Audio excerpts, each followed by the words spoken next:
Bismillahirrahmanirrahim. Assalamualaikum warahmatullahi wabarakatuh. Alhamdulillah, salatu wassalamu ala rasulillah wa ala alihi wa ashabihi ajma'in. Allahumma salli wa sallim wa barik alaih wa ala man sara ala nahjihi wa tamassaka bi sunnatihi ila yaumiddin. Ya ayyuhalladzina amanu taqullaha haqqa tuqatih wa la tamutunna illa wa antum muslimun. Amma ba'd. Alhamdulillah, segala puji hanya milik Allah Subhanahu wa taala. Marilah kembali kita memuji Allah, alhamdulillah, mengucapkan hamdalah sebanyak-banyaknya karena Allah Subhanahu wa taala pada hari ini, pada malam hari ini masih memberikan kepada kita kesempatan untuk bisa berkumpul bersama dalam salah satu majelis di masjid atau dalam satu rumah yang Allah cintai di permukaan bumi ini, yaitu masjid. Kemudian salat beriringan salam kepada Nabi besar Muhammad sallallahu alaihi wasallam. Allahumma salli ala Muhammad wa ala ali Muhammad. Baiklah Bapak Ibu yang dirahmati oleh Allah Subhanahu wa taala, para ikhwan akhwat azani Allah wa yakum.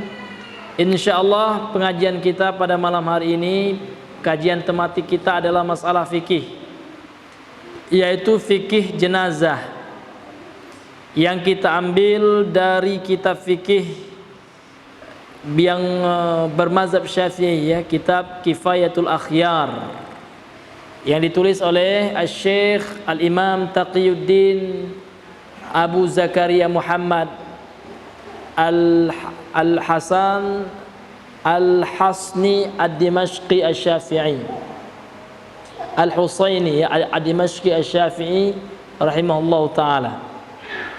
Kemudian buku ini adalah merupakan syarah dari matan Abi Syuja', ya, salah satu buku ataupun tulisan ringkas masalah fikih yang dibahas dalam perspektif atau dalam tinjauan mazhab Syafi'i.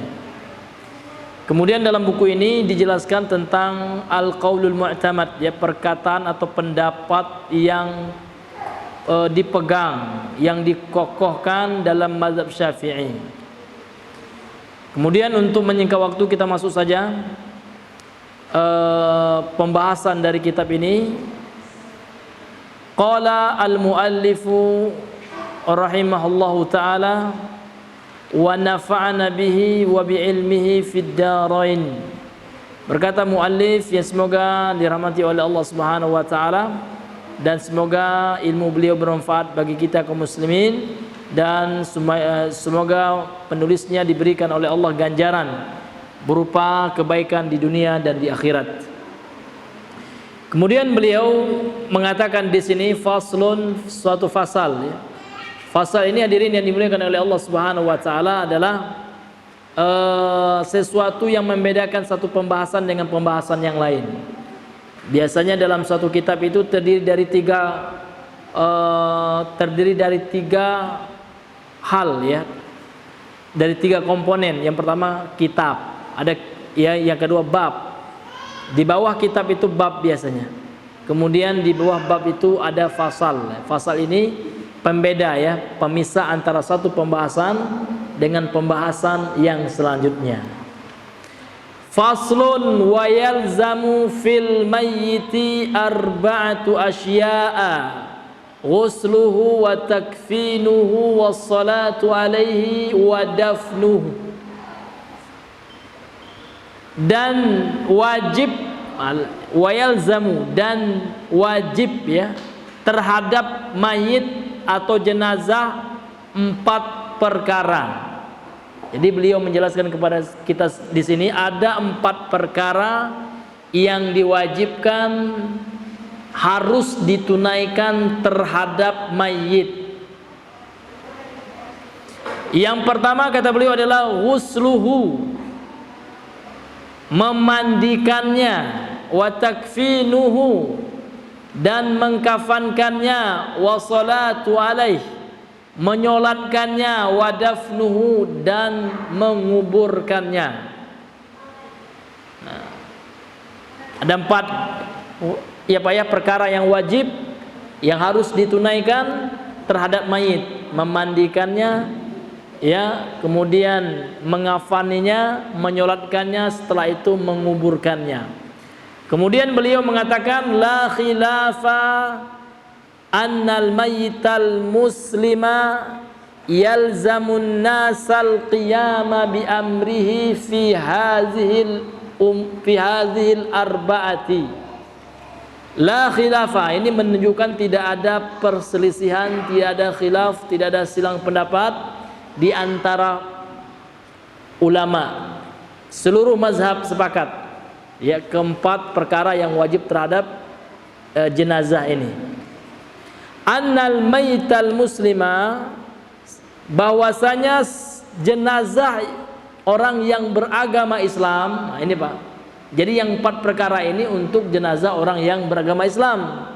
Annal mayyital muslima, sesungguhnya mayit atau jenazah muslim yang beragama Islam, yalzamun nasa al-qiyama bi amrihi, mengharuskan, ini maknanya wajib, ya, mengharuskan manusia untuk mengurus urusannya atau untuk menunaikan kewajiban terhadap jenazah tersebut fi hazihil arba'ati, di dalam, ya, 4 hal ini, yaitu seperti yang telah kita jelaskan: memandikan, mengafani, menyolatkan, serta menguburkan. Ini tidak ada silang pendapat di antara ulama, kecuali nanti ada pengecualian, ya. Seperti nanti ada yang mati syahid, ya. Kalau orang yang mati syahid ini tidak lagi dimandikan, ya, dia langsung dikuburkan, ya, dengan pakaiannya yang ketika meninggal tersebut. Nah, ini ada nanti pengecualian. Namun secara umum seorang jenazah muslim tidak ada perbedaan pendapat di antara ulama bahwasanya, ya, dia harus dilakukan 4 perkara tersebut baginya. Inilah Bapak Ibu yang dirahmati oleh Allah Subhanahu wa taala. Kemudian kata beliau, wal qiyamu bihadhil arba'ati fardu kifayatin bil ijma'i, dan melaksanakan 4 perkara ini, 4 hal ini hukumnya adalah fardu kifayah bil ijma'i, berdasarkan ijma'.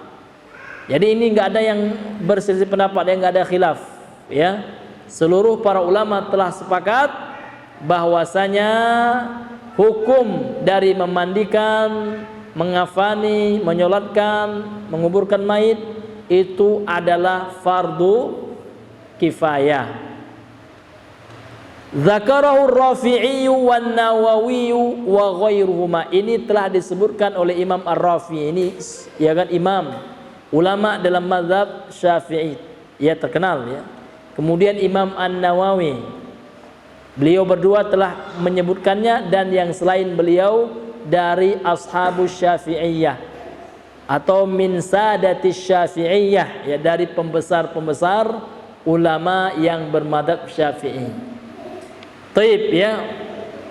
Sebelum kita melanjutkan pembahasan kita ini, ada hal yang mesti kita luruskan, karena banyak fitnah-fitnah di mana-mana, ya kan, yang mengatakan, ya, ada Wahabi yang anti mazhab. Ini fitnah, ya kan, ya, karena mazhab itu adalah metode untuk mempelajari fikih, ya. Ulama menyebutkan, guru kami menyebutkan, metode dalam mempelajari fikih itu ada 2. Ada namanya at-tariqatul hadisiyah min ahlil hadis, ya, ada metode mempelajari fikih dengan cara membaca syuruh, ya, kutubil hadis, syarah-syarah penjelasan kitab-kitab hadis, seperti kitab Umdatul Ahkam. Nah, ini adalah hadis-hadis tentang ahkam, hukum-hukum fikih.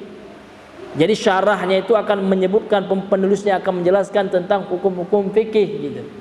Dia mulai dari kitab Thaharah juga sama, tabwibnya, metode penulisan babnya sama dengan metode para fuqaha, dengan cara tamazhub, dengan cara bermazhab, ya.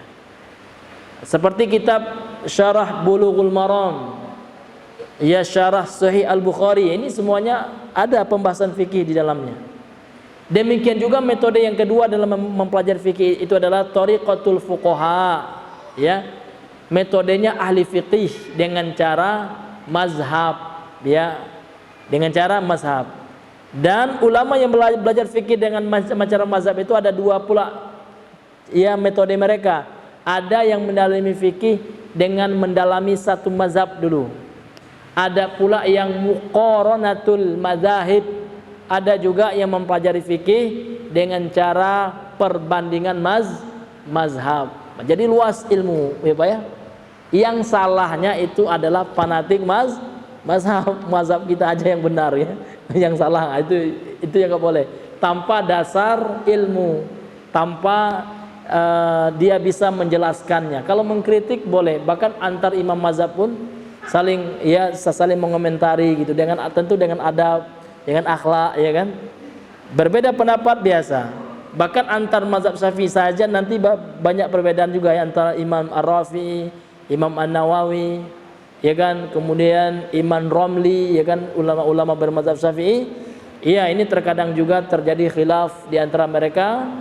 Namun selama mereka memiliki hujjah dalil, ya, maka ini masih di dalam khilaf yang mu'tabar, khilaf yang biasa, ya Pak, di antara kaum muslimin.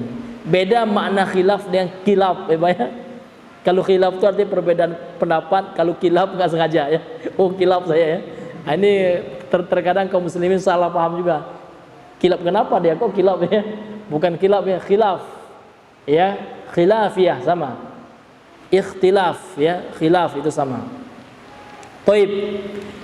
Jadi para ulama, kata beliau, sepakat, ya, hukum dari mengurus jenazah mulai dari memandikannya, mengkafankannya, menyolatkannya, kemudian menguburkannya, fardu kifayatin bil ijma'i. Hukumnya adalah fardu kifayah. Ini telah dijelaskan oleh Imam Ar-Rafi'i dan Imam An-Nawawi dan selain mereka berdua. Wa fihi syai'un, kata beliau, di dalam pembahasan ini ada sesuatu yang mesti kita jelaskan, yang mesti kita terangkan, yaitu tentang perbedaan nanti antara fardul aini wa fardul kifayati. Apa perbedaan antara fardu ain dengan fardu kifayah? Kata beliau, qala al-farqu baina fardil aini wal kifayati anna al-khitaba fi fardil aini yata'allaku bi kulli wahidin bi ainihi kas salawatil khamsi. Kata beliau, dan perbedaan antara fardu ain dan fardu kifayah, ya, perbedaan antara fardu ain dan fardu kifayah, ya, annal khitaba fi fardil aini, ya, sesungguhnya perintah, al-khitab ini dimaknai dengan perintah, perintah Allah Subhanahu wa taala gitu, atau titahnya Allah Subhanahu wa taala. Ya, perintah Allah di dalam fardu ain ini yata'allaku bi kulli wahidin bi ainihi. Ini berkaitan dengan setiap individu, setiap person, ya, yang tidak bisa diwakilkan. Nah, ini. Jadi fardu ain ini adalah kewajiban, yang mana kewajiban itu adalah untuk setiap individu, yang mana kewajibannya itu adalah untuk setiap person, ya, biainihi, dengan dirinya. Maksudnya apa? Dengan dia sendiri yang tidak bisa diwakilkan. Ini fardu ain. Kas salawatil khamsi, seperti, ya, ibadah salat 5 waktu. Maka ibadah salat 5 waktu itu fardu ain, artinya tidak bisa diwakilkan. Jadi kalau ada orang bilang, Pak, ayo sholat bareng-bareng Pak, oh nantilah ya, tolong lebihkan aja untukku, ya kan? Ini nggak bisa, ya, tidak bisa. Ini adalah ibadah yang tidak bisa diwakilkan, karena dia adalah fardu ain, wajib atas setiap ain. Ain itu di sini maknanya bukan mata, ya Pak, ya, namun maknanya ini adalah individu. Jadi fardu ain wajib atas setiap individu, ya, wajib bagi setiap jiwa. Naam. Wa amma fardul kifayati, dan adapun yang dimaksud dengan fardu kifayah, fahuwa alladhi yatanawalu ba'dan ghaira muayyanin kal jihadi. Dan adapun yang dimaksud dengan fardu kifayah adalah kewajiban yang mencakup sebahagian, bukan person. Nah, jadi kewajibannya adalah untuk sebahagian saja, bukan untuk setiap individu, setiap person yang ada di suatu tempat tersebut. Kemudian beliau bawakan contoh dengan ibadah jihad, kal jihadi, seperti jihad. Namun jihad di sini pun ya, yang beliau maksud adalah jihad difa, ya, jihadul difa'i. Karena jihad memang afwan, yang beliau maksud di sini adalah jihadut tolab, ya. Karena memang jihad dibagi dua, ya Pak ya. Ada namanya jihadut tolab. Jihad tolab itu adalah kita yang diutus oleh pemerintah kaum muslimin yang sah, ya, untuk berdakwah keluar, gitu. Kemudian di dalam dakwah mendakwahkan Islam tersebut mungkin kita akan diganggu, kita diperangi ketika mendakwahkan Islam tersebut, ya. Maka pemimpin kaum muslimin yang sah mengirim pasukan untuk membela para dai, para pendakwah yang akan terancam nyawanya tersebut di medan jihad, ya. Sehingga mereka mempersiapkan segala sesuatu persenjataan kalau nyawa mereka terancam, seperti itu, ya. Maka hukumnya jihad tolab artinya kita yang keluar, gitu ya, kita yang berdakwah ke negeri non muslim atau ke negeri kafir, ya kan, kemudian terancam di situ mau diperangi, maka untuk mempertahankan diri, maka pemerintah, ya kan, mengutus pasukan untuk membela orang-orang yang berdakwah tersebut. Ini namanya jihad tolab, jihad yang mana kita yang meminta, ya kan, yang mengutus pasukan keluar. Ini memang hukum asalnya fardu kifayah. Adapun jihad difa, ya, atau jihad mempertahankan agama, mempertahankan negara, bangsa, daerah diri, ya, ini hukumnya fardu ain. Bagaimana bentuknya, Pak?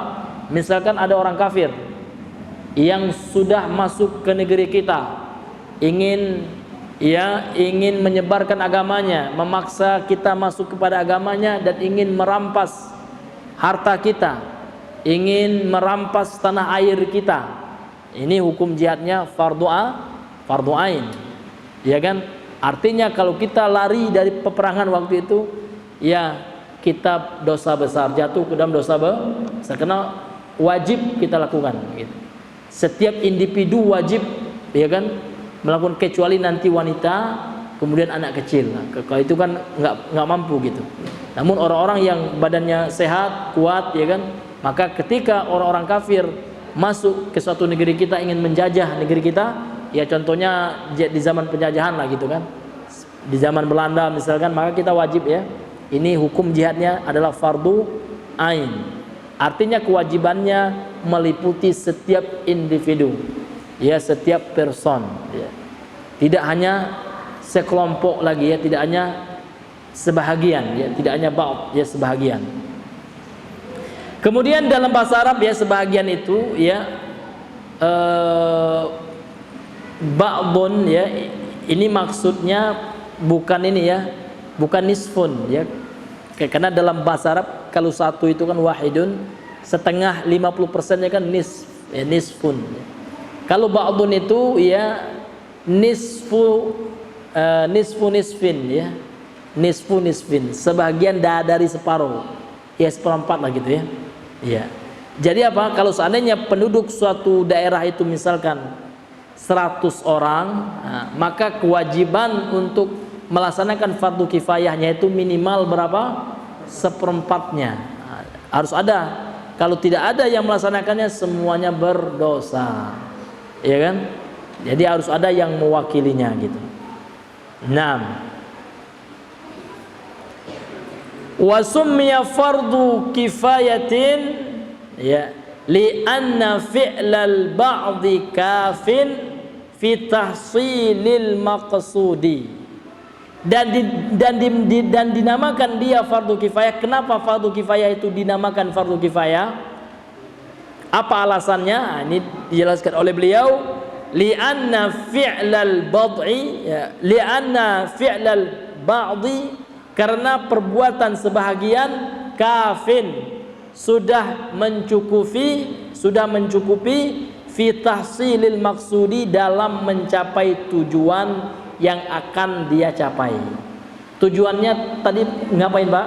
Misalkan memandikan mayit. Nah, 3 orang saja kan sudah cukup.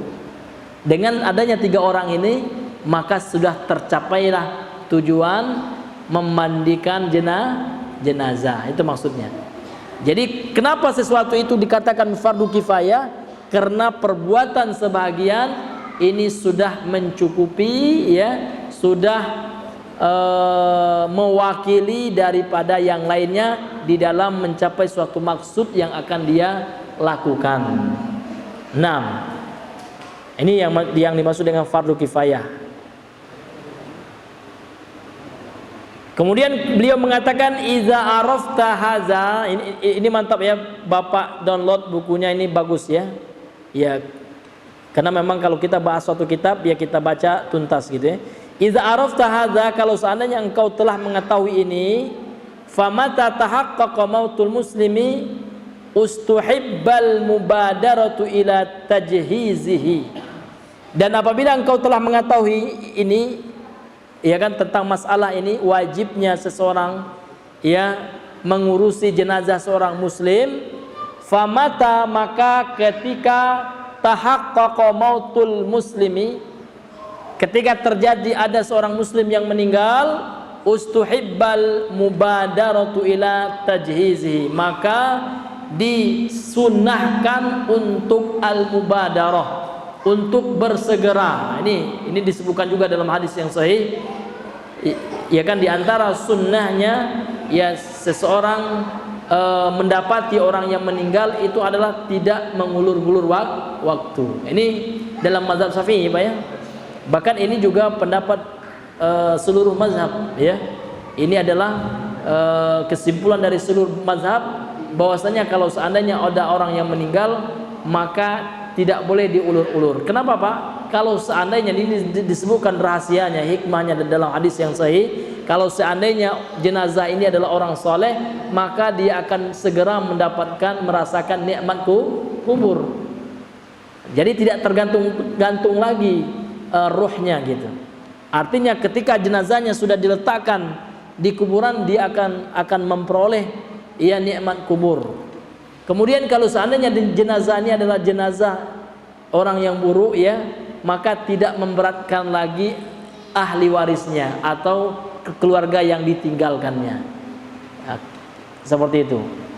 Maka di dalam agama kita ya kan, terkhusus di dalam mazhab Syafi'i ini sangat dianjurkan gitu ya untuk menyegerakan merawat atau mengurus jenazah. Jangan sampai jenazah itu ditelantarkan lama-lama gitu ya, nggak dimandikan ya kan, tunggu dulu ya kan. Kalau sejam 2 jam nggak apa-apa lah nungguin. Terkadang yang ditunggu keluarganya itu di Papua, Pak ya. Kapan datangnya? Seminggu lagi, Pak ya. Sabar ya, udah ya, terpaksalah dikasih formalin akhirnya. Nah, ini bertentangan ya dengan sunnah Nabi. Maka sunnahnya jenazah itu adalah disegerakan untuk diurus gitu ya, disegerakan memandikannya, disegerakan mengkafaninya, kemudian disegerakan untuk menguburkannya gitu. Masuk waktu, Bang? Salat dulu ya. Baik ya. Ya, insyaallah kita lanjutkan nanti setelah salat Isya. Subhanakallahumma bihamdika, asyhadu an la ilaha illa anta, astaghfiruka wa atubu ilaik. Assalamualaikum warahmatullahi wabarakatuh.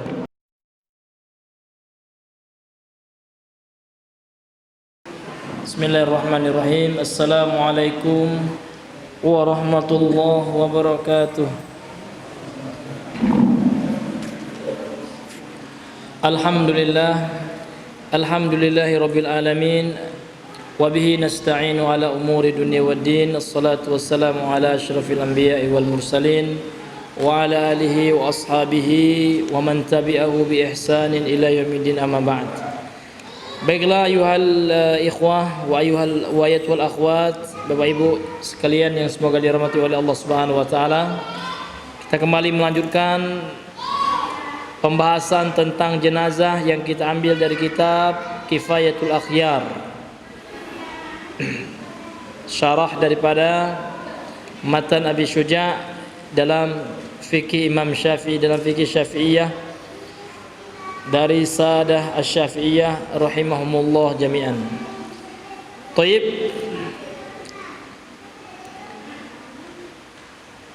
Kata beliau di sini, qala al-muallifu rahimahullahu taala, idza arafta hadza famata tahaqqaqa mautul muslimi ustuhibbal mubadaratu ila tajhizihi. Apabila engkau mengetahui hal ini, yaitu perkara-perkara yang berkaitan dengan masalah kewajiban yang harus ditunaikan terhadap jenazah muslim yang meninggal, maka ketika terjadi kematian, wafatnya salah seorang muslim, maka disunnahkan untuk disegerakan di dalam penyelenggaraan jenazahnya.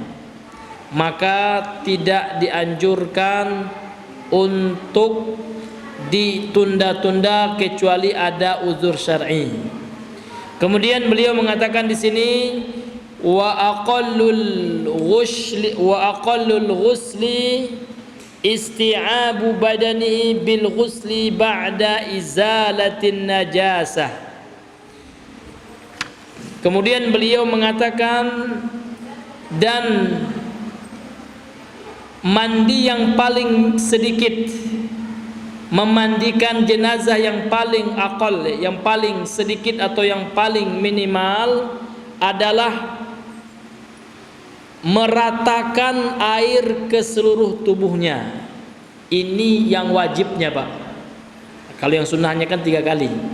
Namun mungkin kena kekurangan air di suatu daerah mungkin, maka yang wajibnya itu adalah air tersebut ya meliputi seluruh tubuhnya, seperti orang mandi wajib lah.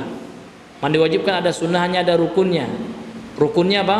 Rukunnya dia meratakan seluruh air ke anggota tubuhnya. Demikian juga memandikan mayit, memandikan jenazah. Maka yang wajibnya yang paling minimal yang paling sedikit adalah diratakan seluruh air ke badannya. Ba'da izalatin najasati, ya setelah dihilangkan najis yang menempel pada jenazah tersebut. Makanya sebelum kita mandikan, kita bersihkan dulu. Misalkan kalau jenazahnya misalkan kecelakaan, maka darah-darahnya kita bersihkan terlebih dahulu.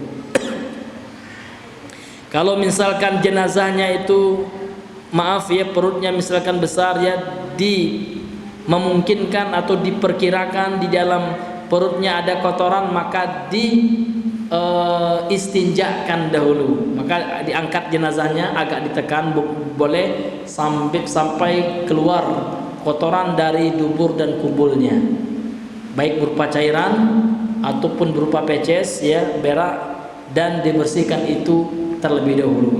Itu maksudnya. Jadi nih ya, jadi sebelum dimandikan ya, maka dibersihkan terlebih dahulu. Ini yang wajibnya ya. Maka yang wajibnya adalah air ke seluruh tubuhnya, meratakan air ke seluruh tubuhnya. Nanti ada sunnahnya. Sunnahnya diwudukkan dulu, kemudian dibasuh bagian kanannya 3 kali minimal ya minimal 3 kali gitu. Boleh 5 kali, 7 kali sampai dianggap jenazahnya sudah layak untuk dikafani. Namun tidak boleh ya kurang dari 1 kali. Wajibnya satu kali. Sunnahnya 3, 5, 7. Ya kan? Dan tidak boleh pula tabzir, israf, ya, berlebihan dalam air, ya. Nah, seperti itu. Lianna dzalika huwal wajibu fi haqqil hayyi fi ghuslil janabati. Jadi dikiaskan oleh beliau kepada mandi wajib. Karena yang demikian itulah yang wajib hukumnya bagi orang yang hidup ketika dia mandi janabah. Karena orang mandi janabah itu yang wajibnya apa, Pak? Ada yang wajibnya, ada yang sunnahnya. Yang wajibnya 1 kali aja. Ketika air sudah merata ke seluruh tubuhnya, sah mandi wajibnya. Tapi kalau seandainya ingin sunnah, ada, ya, diawali dengan berwudu terlebih dahulu, ya kan? Kemudian menyiram air ke ubun-ubun sampai di seka-seka rambut ini, dan seterusnya. Kemudian disunahkan untuk menyiram bagian tubuh yang bagian kanan dahulu, itu. Namun yang wajibnya 1 kali. Namun dengan syarat air yang 1 kali itu ya, isti'abu badanihi, ya, merata ke seluruh tubuhnya. Taib. Ya, kemudian kata beliau, wa hal tushtaratu niyatul ghasili fi ghusl mayyiti. Ini ada pertanyaan dari beliau, ya. Apakah disyaratkan, artinya wajib, karena syarat itu harus ada, ya kan, sesuatu yang harus ada pada sebuah ibadah, namun dia berada di luar ibadah, itu beda syarat dengan rukun. Kalau rukun adalah suatu hal yang harus ada dalam sebuah ibadah, namun dia merupakan bagian dari ibadah tersebut. Contoh sholat, rukunnya apa? Al-qiyam, berdiri dulu kan. Kemudian apa setelah itu membaca Al-Fatihah. Artinya dia ada dalam bagian sholat. Kalau syarat sah sholat apa? Sah sholat berniat, dia di luar ibadah gitu. Kemudian bersuci badan, pakaian, tempat. Kalau badan, diangkatlah hadas dan najis. Mengangkat hadas kecil dengan apa, Pak? Dengan wudu. Mengangkat hadas besar dengan mandi wajib. Kalau nggak ada air, dengan tayammum. Kemudian istiqbalul kiblah, menghadap kiblat. Kemudian apa? Satrul aurah, menutup aurat. Nah, itu syarat sholat. Dia wajib harus ada, namun dia berada di luar ibadah itu, di luar pelaksanaan ibadah. Jadi pertanyaan beliau adalah, apakah niat itu disyaratkan bagi orang yang akan memandikan jenazah? Ya, ya kan, fi ghusril mayyiti, ya, di dalam memandikan mayit atau jenazah. Maka kata beliau, wajhani, ada 2 pendapat dalam mazhab Syafi'i. Ada berapa, Pak? Ada 2 pendapat. Jadi ada yang mewajibkan niat, ada yang mensyaratkan niat bagi orang yang memandikan jenazah, dan ada pula yang tidak mensyaratkan niat. Wal asahhu, kalau seandainya beliau mengatakan wal asahhu, ini istilah dalam mazhab, ya, artinya pendapatnya sama-sama sahih, namun asah yang lebih sahih ini, ya, yang lebih dikokohkan, ya, lebih dikuatkan. Dia sama-sama sahih, namun ada yang paling sahih. Tapi kalau seandainya dikatakan as-sahihu, yang sahih, berarti satunya lemah, satunya sahih. Ini istilah dalam mazhab Syafi'i. Ada juga istilah al-azhar, ya, yang lebih tampak, artinya yang lebih dikokohkan. Dia sama-sama, ya, sama-sama zahir, sama-sama tampak, sama-sama kuat. Namun yang azhar, yang lebih kuat, ada gitu. Jadi al-asah itu artinya pendapat keduanya itu dipakai, ya, sama-sama sahih, namun yang paling sahih di antara 2 sahih ini yang beliau katakan. Wal asahu 'inda Rafi'i fil Muharrari, dan yang lebih sahih menurut Imam Rafi'i dalam kitabnya Al-Muharrar, la yajibu li annal hayya, ya, yang paling sahih adalah menurut Imam Ar-Rafi'i dalam kitabnya Al-Muharrar, adalah tidak wajib, ya. La yajibu, ya, li'annal maqsuda fi ghuslil mayyiti an-nazafatu wa hiya tahsulu bila niyatin. Jadi kata Imam Ar-Rafi adalah tidak wajib. Kenapa? Karena tujuan daripada memandikan jenazah itu adalah membersihkan jenazah tersebut, dan membersihkan sesuatu dari najis ini tidak membutuhkan niat. Ini nanti beda antara hadas dengan najis. Kalau hadas, kalau seseorang terkena hadas kecil atau hadas besar, maka mengangkatnya butuh niat, Pak. Harus ada niat dalam hati kita untuk mengangkat hadas itu. Contoh Bapak kentut sekarang, ya kan? Habis kentut Bapak terkena hadas kecil, berarti sekarang Bapak muhdits, berhadas. Bagaimana cara mengangkat hadas itu? Butuh niat, ya, dalam hati. Ya, dalam hati kita untuk mengangkat mengangkat hadas tersebut, ya. Tapi kalau najis tidak. Misalkan Bapak terinjak tai anjing, ya Pak, ya, afwan, ya.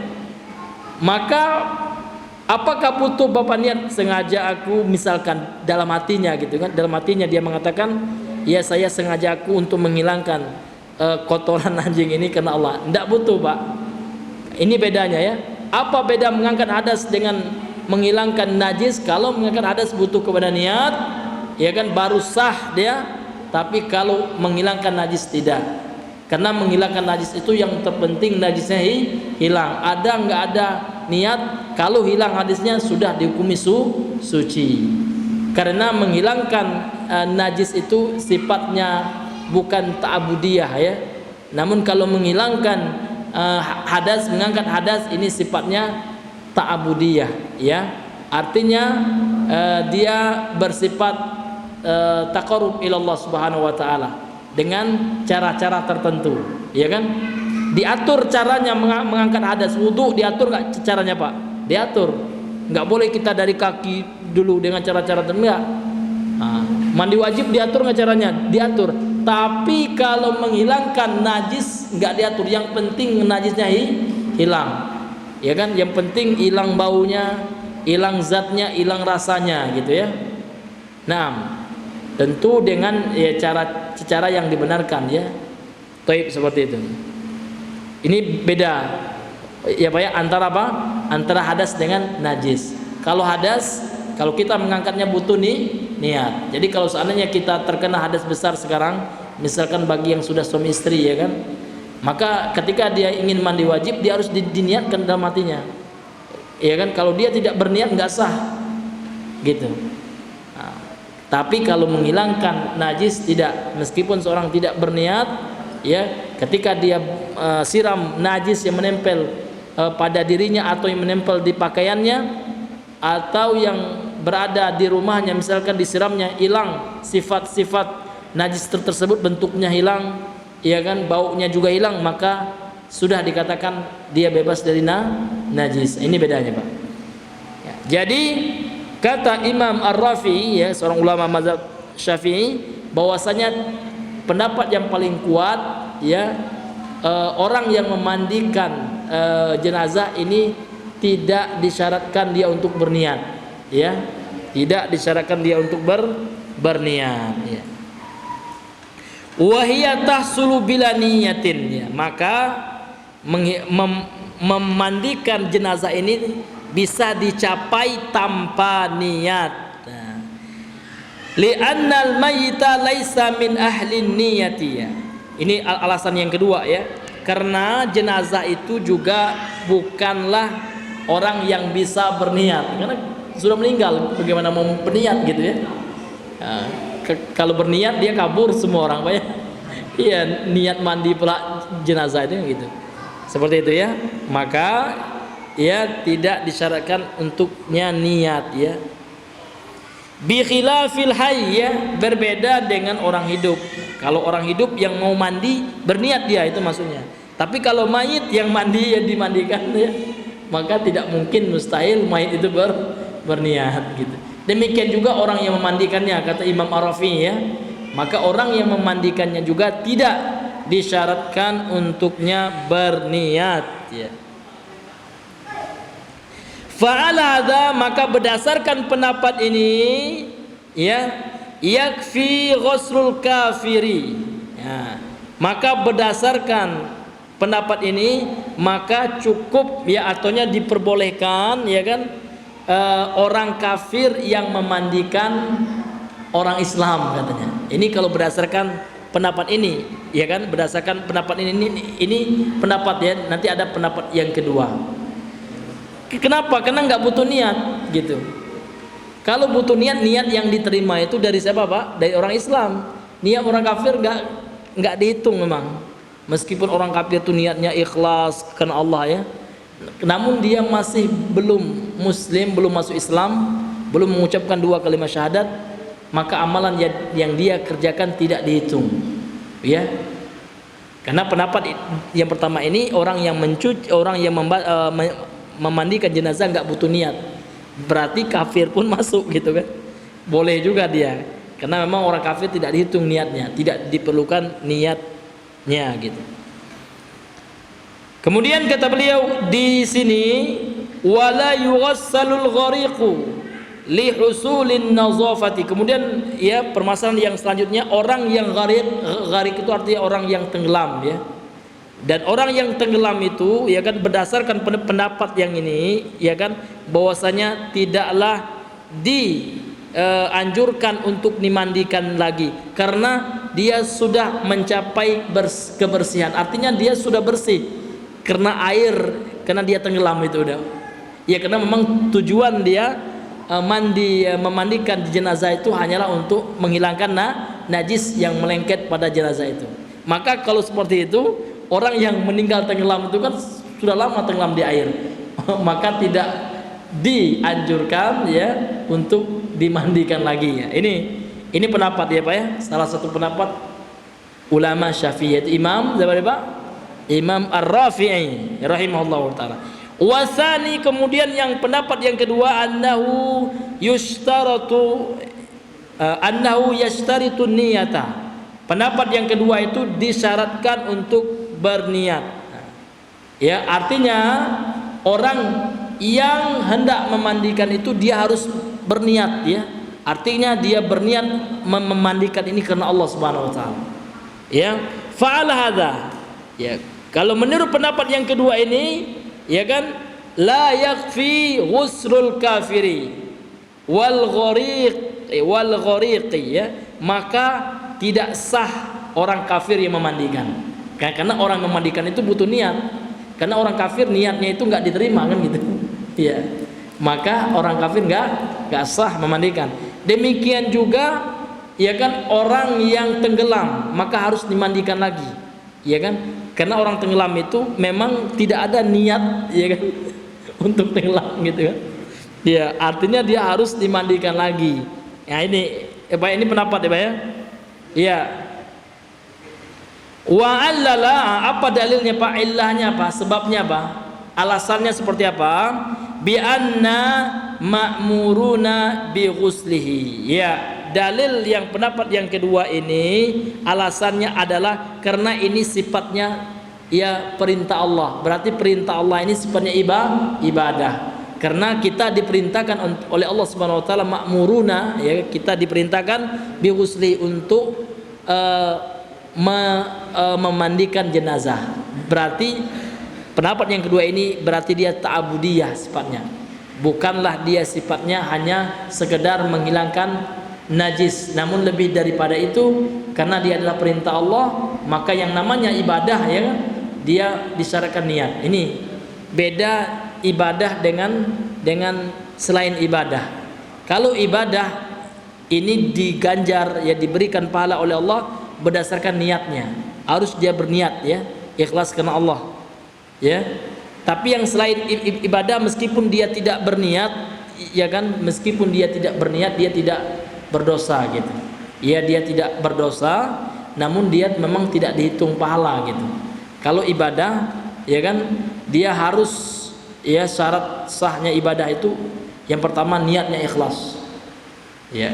Kemudian kalau dia ibadah adalah ibadah yang telah ada aturan-aturan lengkap dari Allah, maka harus sesuai dengan aturan itu, sesuai dengan sunnah-sunnah Nabi yang mulia sallallahu alaihi wasallam. Ya, ini pendapat yang kedua.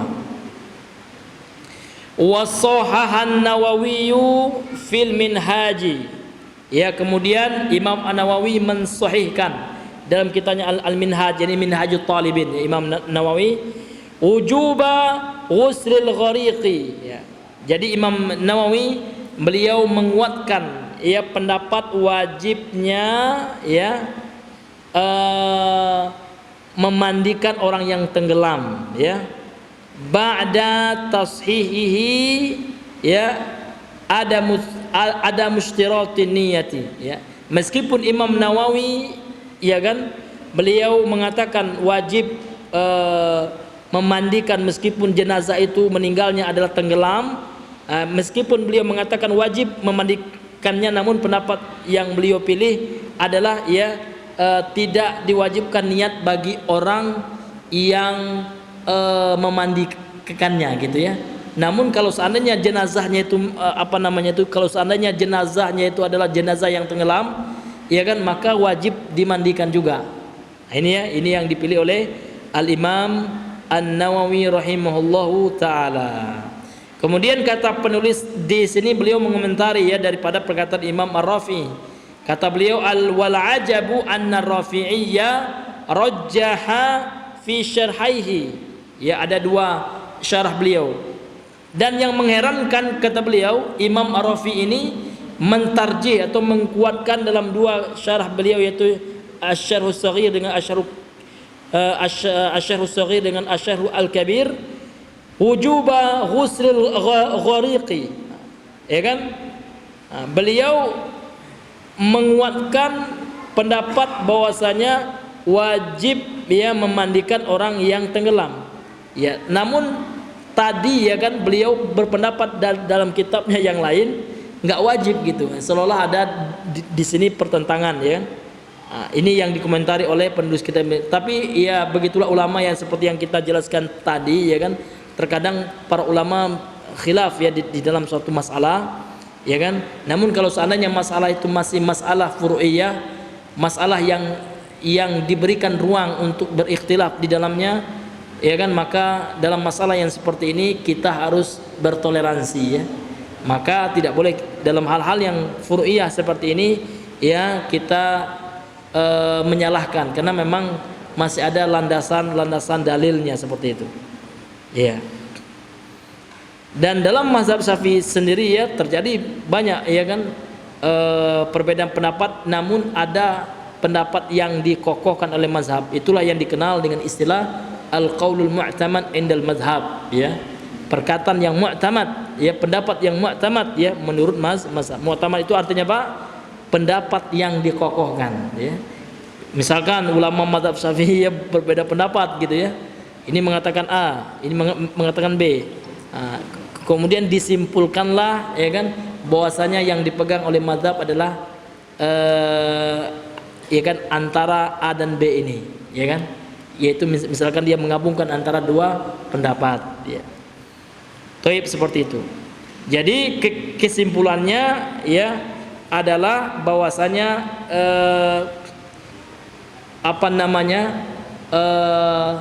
tidak disyaratkan ya bagi orang yang memandikan itu niat ya, maka tidak ada niat khusus baginya ini dalam mazhab Syafi'i ya kan. Namun ya kan orang-orang kafir tetap tidak boleh, ia tidak bisa memandikan, karena ini dalam satu sisi adalah ibadah ya, dalam satu sisi memandikan jenazah itu adalah ibadah, dan kalau seandainya orang kafir melakukannya tentu tidak diterima gitu kan. Dia seperti sholat juga ya kan ya. Apakah ketika ada orang kafir non muslim sholat, apakah diterima sholatnya? Enggak juga. Demikian juga memandikan jenazah seperti itu. Nah, meskipun ya tidak disyaratkan harus berniat orang yang ketika memandikan jenazahnya itu ya kan, selama jenazahnya itu bisa dihilangkan kotoran-kotoran yang menempel, kemudian dilaksanakan pemandian jenazahnya, maka ini dianggap sudah sah ya di dalam mazhab Syafi'i gitu. Nah, kemudian kata beliau, wa yustahabbu an yudhi'ahu al-ghasilu kaudhu'il hayyi salasan. Nah, ini adalah perkara yang disunahkan ketika memandikan jenazah, dan ini adalah mahalul ijma' ya. Ini adalah sesuatu yang disepakati oleh seluruh ulama-ulama yang lain.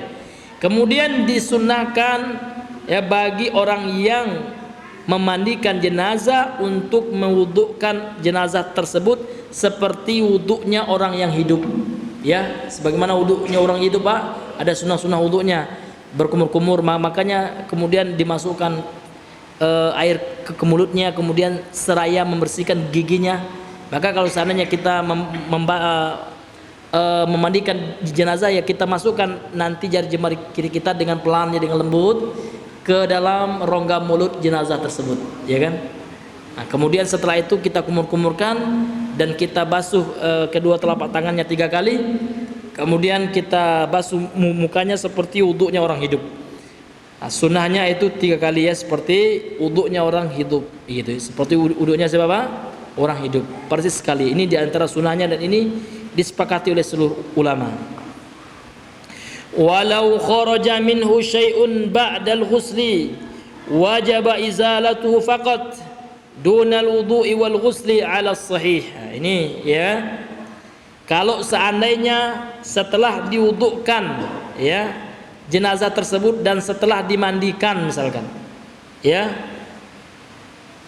keluar sesuatu, misalkan darah yang keluar gitu, maka apakah dimandikan lagi? Enggak ya, cukup kalau seandainya terus menerus keluarnya darah itu cukup disumpal ya, cukup disumpal dengan kapas gitu Pak ya.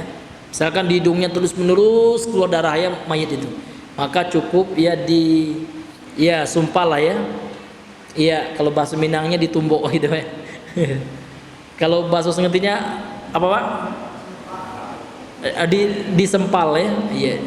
Disumbat bisa juga ya. Cukup disumbat dengan kapas atau sesuatu yang bisa menghalangi keluarnya sesuatu dari jenazah tersebut ya. Ya, walau kharaja dan lau kharaja, kalau keluar minhu darinya, yaitu dari jenazah itu, syai'un sesuatu ba'dal ghusli, setelah dia mandi, setelah dimandikan jenazah itu, wajaba izalatu faqat, wajib menghilangkan yang keluar itu saja, dunal wudu'i, tanpa diwudukan, wal ghusli, dan tanpa dimandi ulang, ala sahihi, dan inilah pendapat yang sahih. Jadi ada juga pendapat yang lain ya kan, maka dikatakan ala as-sahih, berarti pendapat yang itu lemah. Tapi kalau dikatakan al-asah, berarti sama-sama sahih, namun itu yang paling sahih gitu. Paham ya? Nah, ini istilah dalam mazhab ya. Walau taharraqa bihaitsu law ghusilat taharra ya yummima, dan kalau seandainya jenazah itu terbakar ya, mungkin dia adalah orang yang kebakaran rumahnya dan dia nggak bisa keluar gitu ya, terkepung di dalam rumahnya, terkepung dalam kobaran api, akhirnya akhirnya terbakar dia jenazah ini kan. Barulah datang pemadam kebakaran, pas datang pemadam kebakaran sudah gosong jenazahnya. Jadi bagaimana fikihnya? Ini dijelaskan dalam mazhab Syafi'i ya. Maka yang seperti ini ya kan, ya kalau seandainya dimandikan taharro, foto apa namanya itu, anggota tubuhnya akan terurai ya, lepas-lepas. Jadi bagaimana solusi yang seperti ini? Maka solusinya seperti ini adalah yummima, ditayamumkan saja gitu ya. Karena kalau seandainya ya dalam kondisi seperti itu, kalau dimandikan dia akan hancur organ tubuhnya ya kan, akan lepas-lepas. Nah, ini dalam keadaan darurat seperti ini, maka ulama ya kan, terkhusus dalam mazhab Syafi'i, maka cukup ditayamumkan saja. Wa in kana bi quruhun wa khifa min taghsilihi tasaru'ul bala ya. ba'da dafni ghusila li'anna sairuna ilaihi. Dan kalau seandainya pada jenazah itu ada quruhun ini artinya luka, bekas luka, koreng gitu kan. Wa khifa min taksilihi tasaru'ul bala, dan ditakutkan atau dikhawatirkan kalau seandainya dimandikan jenazah yang ada korengnya ini, maka korengnya ini akan menyebar gitu Pak ya, akan membusuk gitu kalau kena air, ya kan. Ba'da dufni ya, setelah dikuburkan nanti akan bertambah korengnya kena air setelah dikuburkan. Bagaimana hukumnya seperti ini? Maka dikatakan oleh beliau ghusila, tetap juga dimandikan, ya kan. Karena memang dagingnya tidak hancur, cuman koreng saja gitu. Namun kalau kena air nanti korengnya setelah dikuburkan itu dia akan bertambah-tambah. Maka kata beliau ini tetap dimandikan. Kenapa? Li'anna sairuna ilaik. Karena kita juga kalau meninggal kan lama laun akan seperti itu ya, akan hancur juga tubuh kita di dalam kubur. Akan dimakan juga oleh cacing ya. Maka kondisi yang seperti ini maka tetap dia dikuburkan, dimandikan.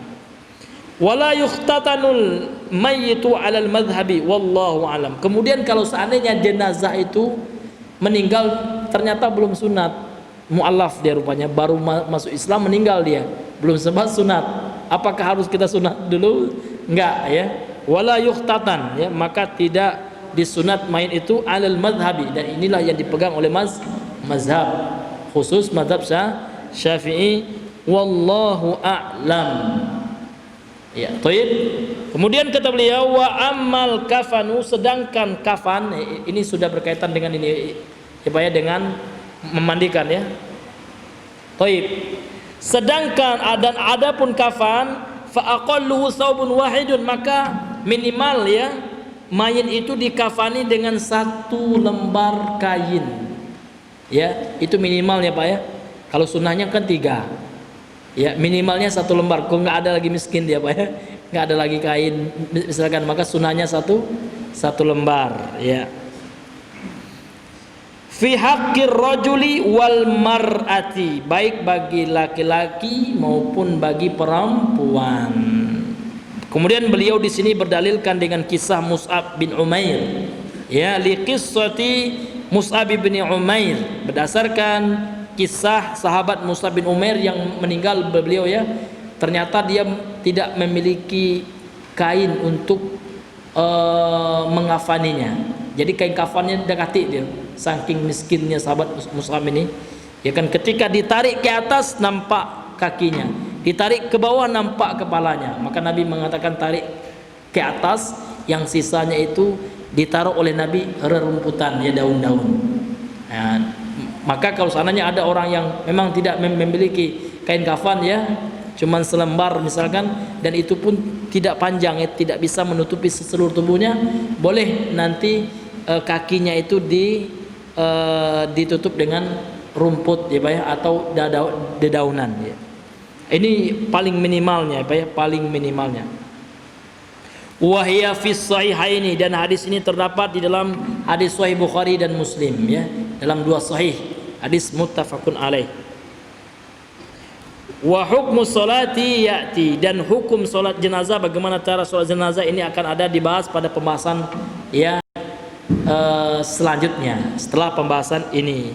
Wa amad dafnu ya fa aqalluhu hufratun taktumu raihatal mayyiti. Adapun menguburkan maka minimalnya satu lubang ya, namun yang sunnahnya nanti ada lahat, lubang kecil ya kan, yang berada di sisi di pojok kuburan Pak ya, kita masukkan ke lubang itu, kemudian boleh ditutupi papan setelah itu. Namun kalau seandainya nggak bisa juga, mungkin tekstur tanahnya yang nggak bisa memungkinkan membuat lahat, boleh satu lubang saja, dan boleh diletakkan di atasnya papan atau bambu, boleh juga apapun ya Pak ya. Namun paling minimal itu satu lubang ya. Apa fungsinya ya kan? Apa hikmahnya kita menguburkan jenazah itu Pak, taktumu raihatal mayyit. Nah, ini bisa ya menghilangkan, menyembunyikan gitu, artinya menghilangkan bau bangkai, bau yang ditimbulkan oleh mayit itu Pak ya fungsinya, itu rahasianya, hikmahnya itu. Maka luar biasa syariat Islam ya kan. Iya, sudah diatur itu semua oleh Allah Subhanahu wa taala. Naam. Wa tahrusuhu anisibai. Kemudian fungsinya kubur itu juga adalah menjaganya dari binatang buas. Kalau nggak dikubur, ya Pak, dimakan nanti oleh binatang buas, ya kan? Bihaitsu yata'azzaru nabshu misliha ghaliban wallahu a'lam, ya. Nah, kemudian ketika dia dikubur itu agak dalam dikit ya Pak ya, diperkirakan kuburannya itu tidak bisa kalau ada hewan kayak gagak atau kayak hewan-hewan yang bisa menggali tanah, makanya agak dalam dan agak kuat tanahnya, sehingga mereka beruzur ya tidak mampu nabshul ya, nabshu misliha, menggali yang seperti kubur tersebut ghaliban secara umum ya. Jadi kita takar saja, kita perkirakan saja sedalam apa ya kan, sehingga tidak memungkinkan bagi binatang buas untuk menggalinya ya. Wallahu a'lam ya kan, Allah lah yang maha mengetahuinya ya. Kemudian beliau mengatakan di sini wasani la yughassalani wala yusalla alaihima. Jadi ada dua kelompok dari manusia, la yughassalani wala yusalla alaihima, tidak dimandikan dan juga tidak disolatkan. Yang pertama adalah asyahidu fi ma'rakatil kuffari ya. Orang yang mati syahid, namun syaratnya fi ma'rakatil kuffari, dalam memerangi orang kafir. Orang yang mati tenggelam syahid juga, ini nama syahid dunia. Namun ini tidak dihitung ya, tidak termasuk orang yang tidak dikafani, tidak dimandikan ya. Seperti itu. Namun yang syahid yang tidak dimandikan, tidak dikafani, langsung dikuburkan dengan pakaiannya ketika meninggal, itu adalah asyahidu fi ma'rakatil kuffari, orang yang mati syahid ketika berperang dengan orang kafir. Orang kafir tentu di sini adalah orang kafir harbi Pak ya. Karena dalam Islam ada tipe-tipenya orang kafir, enggak dipukul rata gitu ya. Orang Cina diperangi juga enggak Pak ya. Ada kafir yang tidak boleh diperangi, yaitu orang kafir yang tinggal di negara Islam, di negara kaum muslimin, yang tidak mengganggu kita, enggak boleh. Orang kafir yang diperangi siapa Pak? Kafir harbi namanya. Orang kafir yang memerangi kita. Contoh penjajah Belanda, dia memerangi kita, ingin merampas negeri kita, ingin mengambil harta-harta kita, ya kan, ingin menukar agama kita. Ini yang wajib kita perangi. Ya bukan semua kafir pula diperangi, nggak salah. Ini pemahaman radikal nanti, ya Pak ya, yang tidak benar ya. Toib. Kemudian wasyiqtul ladzi ya lam yastahil ya. Kemudian bayi atau janin yang gugur ya kan, ya kemudian belum ditiupkan roh, yaitu belum berusia 4 bulan pada janin itu. Ini nanti ya penjelasannya akan kita bahas pada pertemuan yang selanjutnya ya. Karena sekarang udah hampir jam 8:30. Mungkin sebelum kita tutup ya kita buka dulu sesi tanya jawab. Mungkin ada di antara para ikhwan sekalian ingin bertanya seputar materi yang telah kita bahas, ya maka kami persilakan. Tafadhalu.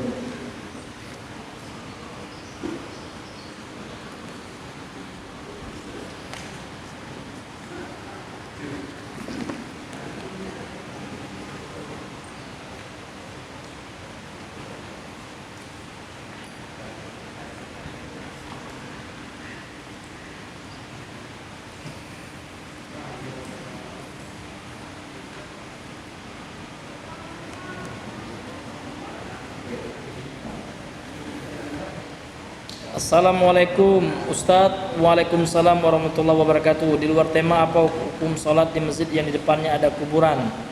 Apakah dilarang atau hanya makruh? Mohon penjelasannya. Ini dirinci ya.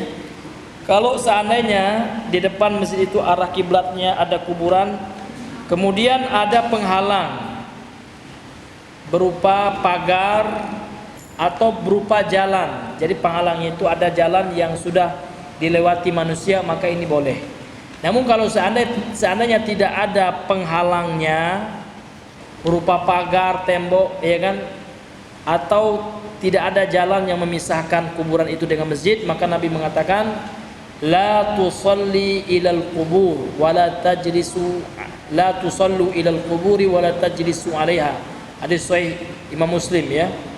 Janganlah kalian solat menghadap kuburan. Ini maksudnya menghadap. Berarti dilarang. Maka ulama berpendapat larangan di sini ya bisa membatalkan kesahan solat ya secara pahalanya. Mungkin solatnya sah secara rukunnya, syaratnya gitu. Namun pahalanya dia tidak dapat gitu ya. Karena batal pahalanya berdasarkan hadis tersebut. Ya, dengan catatan atau dengan ketentuan bahwasanya kuburan itu tidak ada yang membatasinya dari arah kiblat dari masjid tersebut. Wallahu a'lam bishawab.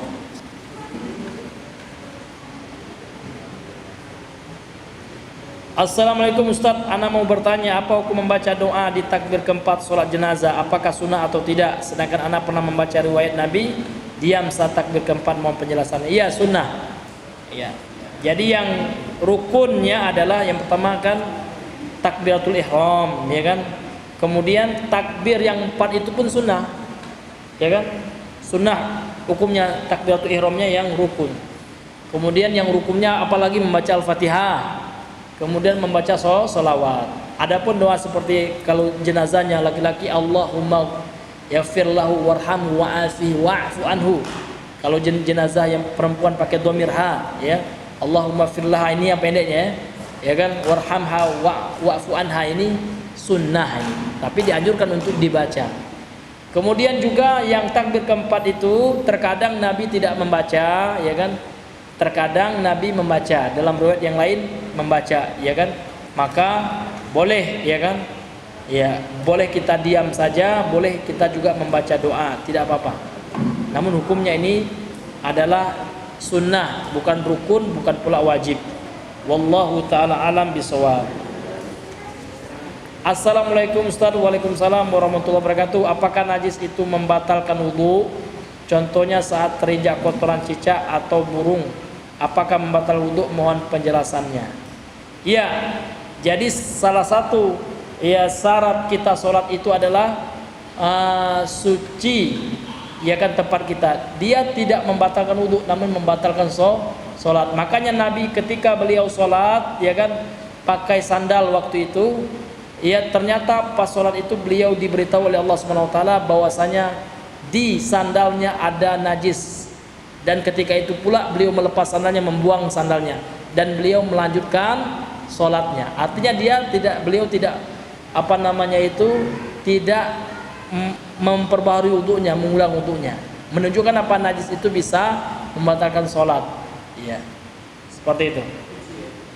Naam, wallahu ta'ala a'lam bisawab. Namun kalau tidak tahu bagaimana? Kalau tidak tahu sah, ya, sholatnya sah. Namun kalau seandainya dia sudah tahu bajunya ini terkena najis, tetap dia sholat, maka sholatnya tidak sah. Bagaimana solusinya? Dia tanggalkan bajunya itu tanpa dia harus mengulangi wudunya. Ya, dia cuci seperti itu. Nah, ini berbeda dengan orang yang belum berhadas. Kalau orang yang lupa mengangkat hadasnya, misalkan ada orang yang sholat tanpa wudu ketika dia kentut, dia lupa bagaimana hukum sholatnya? Wajib dia ulangi, karena hadas tidak diberi uzur karena lupa. Berbeda dengan najis, ya. Kalau najis diberi uzur ketika lupa. Misalkan ya baju kita terkena najis, ya, ketika kita sholat tapi kita lupa, bagaimana kita ulangi sholat? Enggak, ya kan, karena kita diberi uzur karena terkena najis. Tapi kalau kita sholat, ya kan, rupanya tadi misalkan suami istri baru berhubungan suami istri, ya kan, lupa mandi wajib, ini harus dia ulangi sholatnya, mandi wajib dahulu. Ya, ini bedanya. Ya, wallahu ta'ala a'lam bisawab. Bismillahirrahmanirrahim. Ustaz, apa boleh kita memberi batas makam keluarga yang sudah wafat dengan papan yang tujuan agamakum tidak hilang? Iya, kalau seandainya dikhawatirkan tanahnya itu longsor atau apa, ini boleh ditinggikan namun tidak boleh lewat dari sejengkal ya. Ya wallahu taala alam bisawab. Namun tidak boleh walai yujassos, tidak boleh disemen, dibangun. Ya, artinya digundukkan aja tanahnya gitu. Ya, seperti itu. Atau papannya ya ini kan nggak boleh disemen dan nggak boleh juga ditulis ya. Dan Nabi melarang menulis nama, tanggal ya, semua tulisan dilarang. Kok dilarang Pak Ustadz? Bukan Pak Ustadz yang melarang nih Pak ya, Nabi. Pak Ustadz hanya menyampaikan saja hadis Nabi SAW ya. Mohon hadis untuk orang tua yang ditinggal anaknya agar bisa ikhlas dan sabar. Jazakallah khairan wa barakallahu fiik. Masya Allah ya. Jadi kalau seandainya kita ditimpa itu termasuk musibah ya kan. Ya kita tinggalkan oleh anak kita, seorang yang kita sayangi ya kan. Maka ketika kita terkena musibah itu, Allah Subhanahu wa taala mengatakan alladzina idza asabathum musibah qalu inna lillahi wa inna ilaihi raji'un. Jadi inna lillahi wa inna ilaihi raji'un itu bukan hanya untuk orang meninggal Pak ya. Ya misalkan kita terbakar rumah kita, baca doa itu. Ini bukan dari Nabi, malahan ini langsung dari Allah ya. Bukan hadis lagi ini. Inilah Al-Qur'an dalam surah Al-Baqarah. Yaitu kita membaca doa inna lillahi wa inna ilaihi raji'un. Ya sesungguhnya sesuatu itu datang ya. Inna, kita itu datang kepada Allah dan akan kembali kepada Allah Subhanahu wa taala. Artinya setiap sesuatu itu telah ditetapkan oleh Allah Subhanahu wa taala dan kita bersabar ya, dan kita bersabar dan seraya, tidak lupa bosan-bosan, tidak lupa kita berdoa ya. Kita tetap mendoakan anak kita. Misalkan anak kita belum kunjung datang, kita nggak tahu bagaimana kondisinya, di mana tempatnya, bagaimana keadaannya. Ya, kita sangat rindu sebagai orang tua, maka orang tuanya selalu berdoa dan sabar. Ya. Dia selalu berdoa kepada Allah Subhanahu wa taala dan tidak boleh menyalahkan takdir ya, karena banyak juga sekarang kaum muslimin ini menyalahkan Allah gitu. Padahal dia lagi diuji oleh Allah Subhanahu wa taala. Ya dengan hilangnya jiwa orang yang dia senang, orang yang dia sayangi, terpisahnya dia dengan orang yang dia cintai, ini semua adalah ujian dari Allah yang harus kita hadapi dengan sabar. Setiap kali kita bersabar, insyaallah kita akan mendapatkan pahala yang tidak terhingga dari Allah Subhanahu wa taala. Baik, wallahu a'lam bishawab. Bismillah Ustaz, waktu jenazah sudah dimasukkan ke dalam kuburan, perlukah diazani? Maka tidak perlu diazani ya. Ini adalah pendapat yang mu'tamad dalam mazhab Syafi'i ya. Karena memang yang azan itu untuk memanggil orang salat ya. Karena ya jenazah dia tidak salat ya, dia disolati. Dan salat jenazah enggak perlu azan, Pak. Ya kan? Enggak pakai azan, enggak pakai qomat. Salat jenazah itu langsung aja, Pak. Allahu Akbar. Niat dulu kan Allahu Akbar ya. Ya, maka pendapat dalam mazhab Syafi'i ini pendapat yang mu'tamad ya Pak ya, pendapat yang dikokohkan, tidak perlu diazankan. Wallahu taala a'lam bisawab. Ya, fadhol.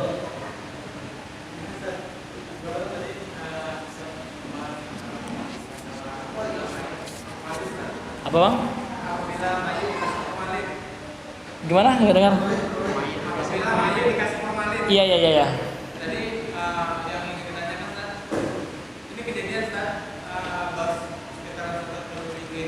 Satu minggu ini Bang? Ya, baru berarti ya? Iya baru. Iya. Ada yang meninggal, kebetulan rumahnya kan jauh, dia merantau. Iya. Iya. Dia kebetulan jauh, untuk pengantaran mayat tersebut itu butuh 2 hari. Iya. Atau bisa 3 hari pasang. Jadi pihak keluarga yang dari jauh itu meminta untuk pihak masyarakat untuk menitip formalin. Iya. Nah, jadi bagaimana posisi kita yang ada di situ dan posisi mayat tersebut bisa Iya, kalau seperti itu ya ini menyelisih sunnah gitu. Yang sunnahnya disegerakan gitu ya. Iya, kita kasih masukan kepada pihak keluarga dulu ya kan Pak, ya kan. Bagaimana kalau anaknya disegerakan aja, nggak apa-apa di sini aja gitu ya. Ya kita usahakan dulu kepada pihak keluarganya melobinya kayak seperti itu. Namun kalau seandainya pihak keluarganya memang tetap ngotot, maka kita tidak ada wewenang juga gitu kan. Ya kita tetap mendoakan aja, mudah-mudahan aja mayit ini ya tidak mendapat inilah ya, mendapat sesuatu hal yang buruk lah akibat perbuatan tersebut gitu. Karena ini memang bukanlah perkara yang wajib gitu ya, orang meninggal itu harus di kampung halaman yang jauh itu nggak ada wajibnya ya. Bahkan para nabi saja di mana meninggal di situ beliau dikuburkan. Bahkan Nabi Muhammad SAW aja meninggal di mana beliau meninggal di rumah Aisyah.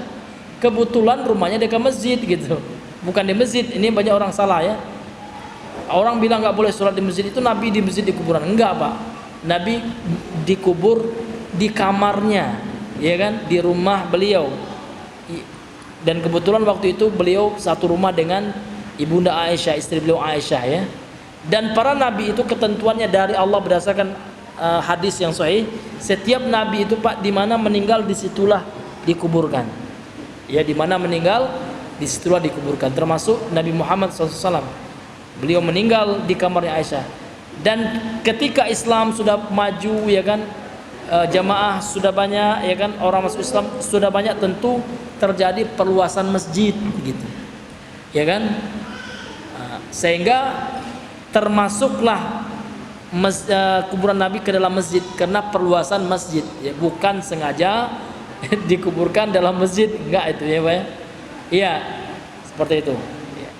Jadi hal yang seperti itu ya Bang ya, orang yang disuntik formalin tadi itu Bang, memang sebelumnya itu coba dilobi dulu pihak keluarganya. Namun kalau seandainya pihak keluarganya ngotot tetap mau mengirim jenazahnya ya kan, nah, ini ya gimana lagi ya kan, kita hanya bisa mendoakan saja. Mudah-mudahan mayit ini atau jenazah ini diberikan kebaikan oleh Allah Subhanahu wa taala gitu. Namun kita sarankan juga gitu. Ya, ada teman saya Pak meninggal, dia di Yaman kena berenang ya. Dia orang tuanya di Pekanbaru dia. Akhirnya apa?